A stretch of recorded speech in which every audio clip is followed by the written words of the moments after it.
Title: The House That Remembers. The Town Secret. The town of Black Hollow was not on any map. It sat nestled deep in the valley, shrouded in mist that never seemed to lift.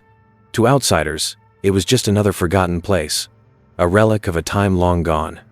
But to those who lived there, it was something else entirely, a town built around a house that should have never existed. They called it Hawthorne House. It stood at the edge of town, towering and ancient, its wooden frame warped with time. No one lived there, yet no one dared to tear it down. The elders whispered that the house had a memory, that it held on to Thinksto people. Once someone entered, they did not always come out. And those who did were never the same. For generations, the town had an unspoken rule. No one goes inside after dark. But rules are meant to be broken. 2. The Bet.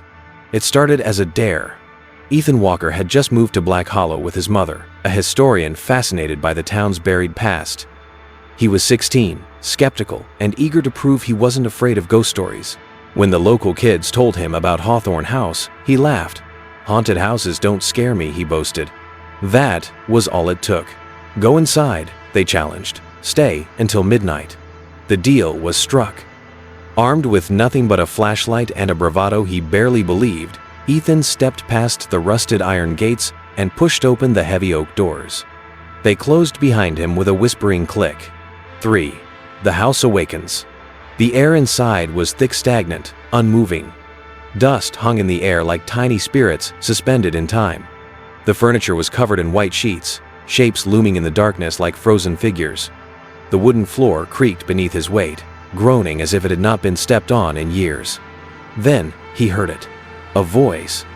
Faint, distant, calling his name. Ethan spun, flashlight trembling in his grip. The house was empty, or it should have been. A shiver ran down his spine. His heart pounded against his ribs. He forced a chuckle. "All right," he muttered. "Let's get this over with." But the house had other plans. 4. The moving shadows. At first, it was subtle. The furniture seemed different. A chair that had been facing one way was now turned toward him. A picture on the wall hung at a different angle. The air grew colder, pressing in around him. Then the whispers started again. They came from the walls, the ceiling, the very air itself. Murmurs of words he couldn't understand, voices overlapping in a symphony of the lost. They were watching. Then, from the corner of his eye, he saw it. A figure, standing at the end of the hallway, still waiting. It was tall, its face hidden in shadow, its arms hanging at its sides as if it had been expecting him. The air around it shimmered, distorted like heat rising from pavement. But this wasn't heat. It was something else. Something wrong. Ethan's breath hitched. The flashlight flickered. The figure took a step forward. V. The house remembers. Panic surged through Ethan as he stumbled backward. He turned, running toward the door. His fingers grasped the handle. It didn't move. The house wouldn't let him leave. A slow creaking sound came from behind him. Not footsteps, something heavier. Turning his head, he saw them. Not just one figure, but many. Emerging from the walls, from the shadows, from the very fabric of the house. Their faces were blurred, stretched, as if they were trapped between moments of existence. Their mouths moved in silent screams, and their hands reached for him. The house had been waiting, and now it remembered. For a moment, everything went still, too still.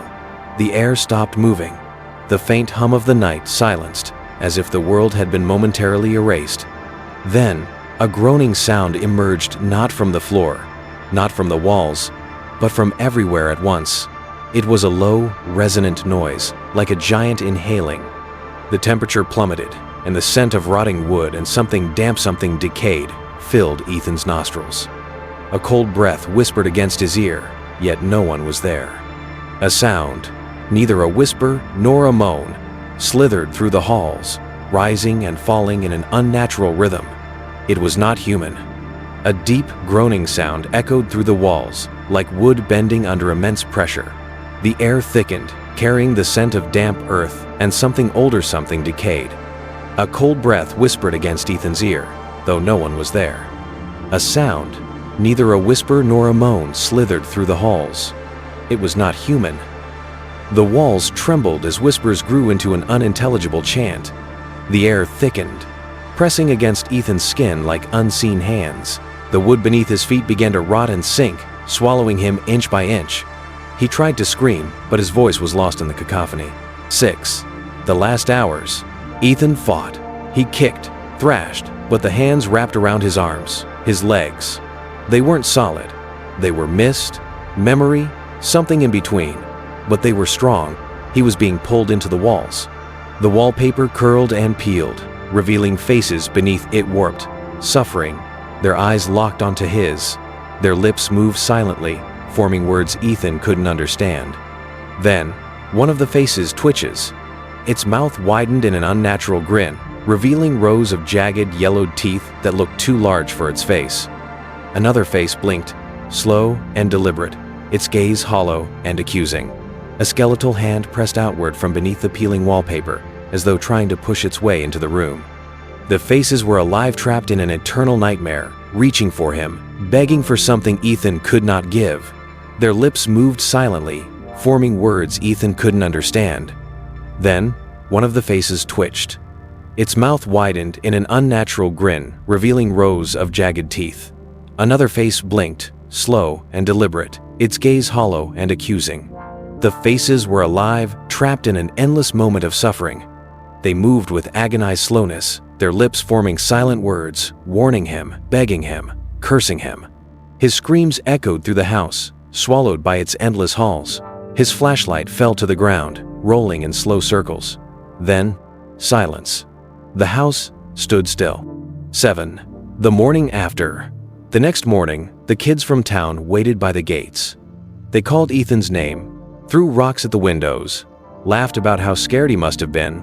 Then they saw it, Ethan's flashlight, lying just outside the door, and on the front step, carved into the wood, were 3 words. The house remembers. But Ethan Walker was never seen again. Inside the house, in the dimness of the hallway, a picture frame hung at a slightly different angle. The glass over it was cracked, the surface fogged as if something had breathed on it from inside. Ethan's face, now among the old photographs, seemed different. His eyes were wider, darker, hollow, as though he had seen something no one else ever would. His lips were slightly parted, as if about to speak but frozen mid-word. The air around the frame rippled, like heat rising from pavement, though the room was frigid. And then, just for a second, his head tilted ever so slightly. Though no one had touched the picture, something inside the frame had moved. The glass over it was cracked, the surface fogged as if something had breathed on it from within. Ethan's face, now among the old photographs, seemed different, his eyes wider, darker, as if he was looking directly at the next person to enter the house. The air around the frame rippled slightly, as if something behind the glass had just moved. Behind the glass, among the faded photographs of past residents, was a new face. Ethan,